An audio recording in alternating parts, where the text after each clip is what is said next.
मैं कुछ भी नहीं हूं और मैं सब कुछ। ऐसा प्रत्येक युग में हुआ है और आगे भी ऐसा ही होता रहेगा।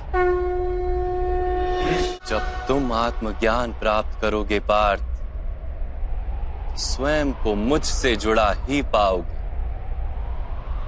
तब तुम भी मेरी ही भांति स्वयं को परमात्मा के रूप में देखोगे। किंतु उस पद को प्राप्त करने हेतु मेरे प्रति संपूर्ण समर्पण अनिवार्य है। समर्पण क्या है मां? समर्पण मन की ऐसी स्थिति का नाम है जब मनुष्य अपने सारे संकल्पों का त्याग कर देता है, स्वयं से किसी प्रकार के निर्णय अथवा प्रण भी नहीं लेता। जिस प्रकार के कार्य उसे दिए जाते हैं उसी प्रकार के कार्य करता है। वास्तव में समर्पण का अर्थ होता है अपने आप, अपने मन को, बुद्धि को, ज्ञान को, इच्छा को, आशा को, अपनी भावनाओं को, अपना सब कुछ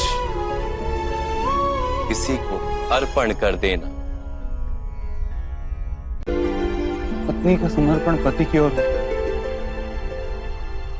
एक योद्धा का समर्पण सेनापति की ओर होता है। एक शिष्य के हृदय में गुरु भक्ति होती है। क्या ये सारी भक्तियां एक समान? क्या सबको ईश्वर की प्राप्ति होती है? नहीं पार्थ, मनुष्य जिसके प्रति समर्पित होता है उसी के रूप में ढलने लगता है। उसके मन में कोई संदेह, कोई प्रश्न जन्म नहीं लेता। किसी दुष्ट के प्रति समर्पण उस मनुष्य के कार्यों को दूषित कर देता है।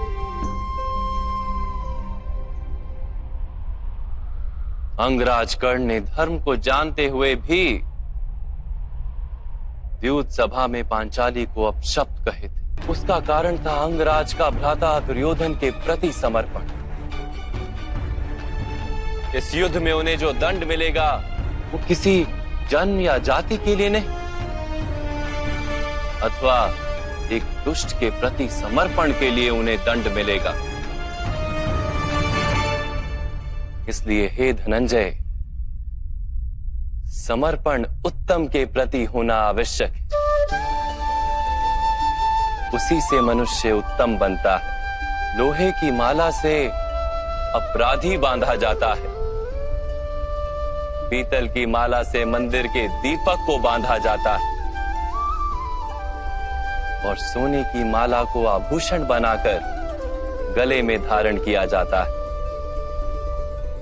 पति भक्ति, स्वामी भक्ति, मित्र भक्ति, ऐसी अनेक भक्तियां होती हैं पार्थ, किंतु सबसे श्रेष्ठ भक्ति तो परमात्मा की भक्ति होती है।